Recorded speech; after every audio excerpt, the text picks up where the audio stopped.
Most of this is going to be him just flying to the ball. Tackle in space versus offensive line. Okay, Quincy, number 56 right here. Right?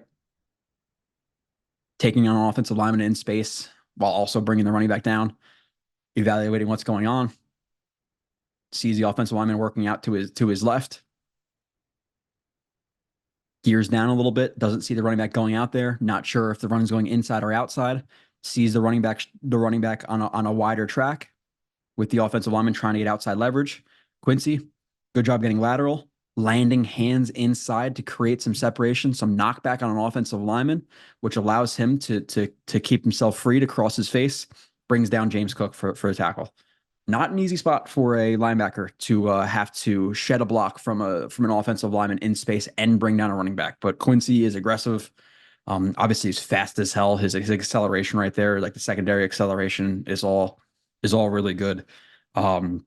He's definitely a freak. He's definitely a freak linebacker in terms of his athleticism, his speed, the aggression. Love to see it. Quincy, man pass deflection. Oh, okay. It looks like he's probably in man coverage right here on James Cook.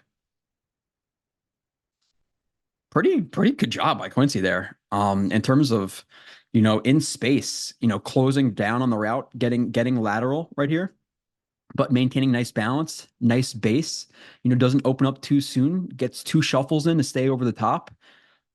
As James Cook opens to the outside and vertically, Quincy then opens his hips up. I don't know if he tries to get a hand on there. Ideally, you do, but runs with the route vertically, keeps up with it, and then plays through the hands. It's a really good coverage play for a linebacker on a wheel. This is something that the Jets were destroyed by for years. Specifically, like we all love David Harris, right? Great linebacker. Was severely limited in coverage and limited as an athlete. And again, there's gonna be one person. Oh my God, this guy's calling David Harris a bad athlete relative to NFL players. Jackass. I'll address it right off the jump. But really good job. Again, widening with James Cook. Patience, staying over the top, getting shuffles in, nice forward lean. Okay, he takes off. I'm going to take off with him. Undercut the route, stay underneath of it, play through the hands. Good job. Can see those hands come out, play through them. Get your hand up. Get to the deflection. Flag. He deflected the ball. I didn't catch it. Throw the flag. He didn't look back for the ball. Oh, you don't have to look back for the ball. That's not a thing. People think, oh, he didn't look back for the ball. It's a PI. That's not a rule. Not a rule. Quincy athlete. Okay. I believe he's right here. Near that hash, near the near hash. He's probably in man coverage on James. Yeah, he's in man coverage on James Cook right here, 3rd and 6. The Jets will do that. Typically they're a cover 6 quarters team. People say cover 3 still. It's not really what's happening with the Jets all that often now. They do some cover 3, but it's much more quarters and 6 than it is 3.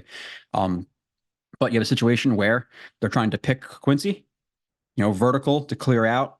He's trying to push vertical to, jam up Quincy so he can't get over the top to make the tackle on 3rd and 6, trying to make it an easy pitch and catch for a first down.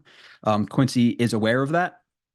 He's aware of him trying to pick him, gets over the top, can't play it underneath unless you're a ridiculous athlete, which he is, and I'm sure he could actually do it, but he plays over the top again. Know your spacing. If this was 3rd and 2, okay, you got to play it underneath and be aggressive. Potentially to break it up, or really might just want to rally and make the tackle. 3rd and 6, you have some cushion here to close that ground if he catches the ball, which he does. Again, the acceleration gets there. Just look how fast he is. He's there. There's good luck. Good luck on that. Quincy partial touchdown allowed.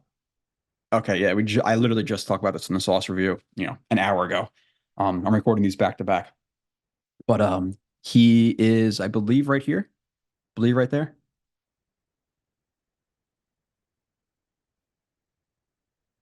Yeah, bad tackle attempt from Quincy here. Again, another situation I talk about in the sauce review. If you didn't watch it, it is what it is. Sauce is in the flat. He gets pumped, look off to here. So he's in bad spot to tackle Ferguson. You have Quincy, who's sitting inside in like a hook to curl or hook to seam. Hook in general, it's called a hook. Obviously, just following the quarterback's eyes, a little bit of spot dropping. Sees him loading up to throw, obviously to the left or to the right side of Quincy, but to the left side of the formation. sees him throw it into the flat, confirms it, takes off on it. Gotta get our helmet in front here, though. He hesitates a little bit, takes an angle that's too no, that's basically behind the tight end, crosses his face. Now it's just an arm tackle, and you're not going to really slow down his momentum. Touchdown. Again, looking at the route combinations. Okay, the flat, play a little bit more inside. He's throwing the ball. Let me get out there. Good angle initially.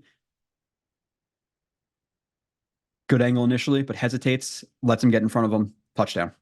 Not a great job by Sauce or Quincy on that one. All right. Play 5. Quincy doesn't take cheese on 3rd and 5. All right. There's going to be some misdirection here. Quincy's right here.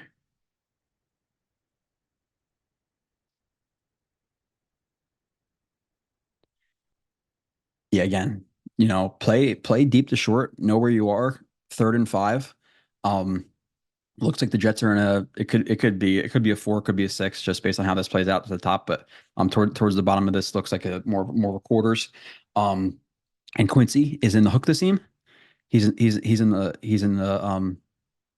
hook to seam, so he's gonna carry this vertical.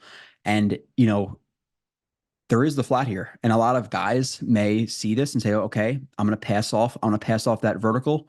We're fine here, and bite down on that. And then you have a situation where, let's say, Sauce is carried, he breaks the outside right here, the ball is completed behind Quincy's head, but Quincy knows, hey, it's 3rd and 5, he's in the flat, I have eyes on him. If he loads up and throws that ball to the flat, I'll get there.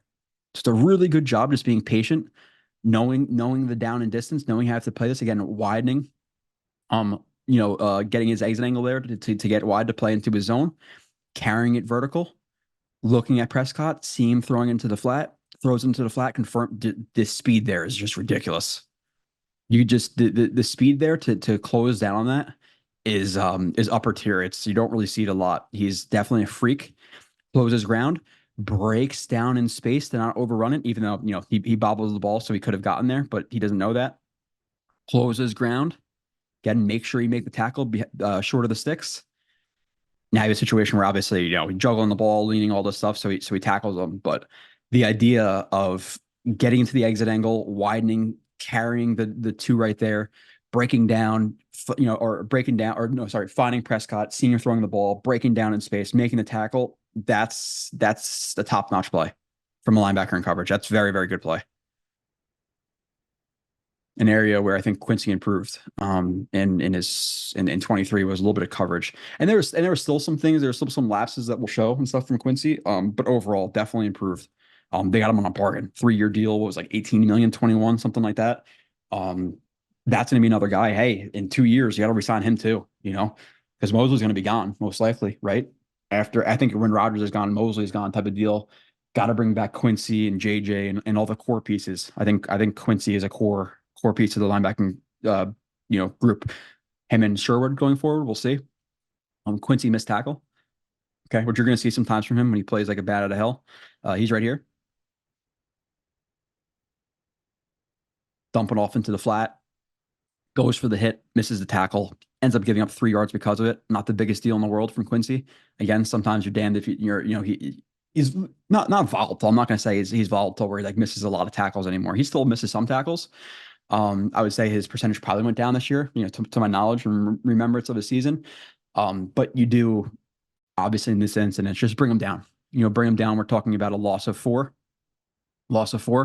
Quincy fires on the ball, tries to lay a hit, but now what? Now we're just talking about an arm tackle, not really getting under it. Again, break down a little bit, scoop up the legs, rugby style tackle, or cross the helmet and bring him down. But we do not want to get over our toes a little bit here, and then try to bring him down with our arms. We're talking about a 4-yard loss to a 3-yard gain. 7 yards, 7-yard difference right there. Quincy run stop, athleticism. Okay, right here, 56. Okay, obviously shooting from the backside here. He's not in the weak side. He's not in the weak side linebacker, but he's on the backside of the run. Obviously, a lot of movement here. Jets defense line crashes in. Linebackers fill to the left. and Quincy's going to go there anyway because he's in pursuit.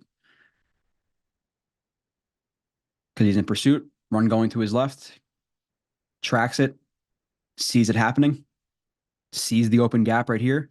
Obviously, you have Sherwood who is going to squeeze down on the run, try to pinch it to the inside. You have Mosley filling as well. Quincy fills the backside gap. Mosley has to play a little bit over the top. He sees the bubble, and he's athletic enough to shoot that bubble. Sees him again. You got your guys front side. Take a shot, shoots the shot, brings down Pollard. The speed there, though, just watch the speed. Like once he decides to take off, he's absurdly fast. Bring him down.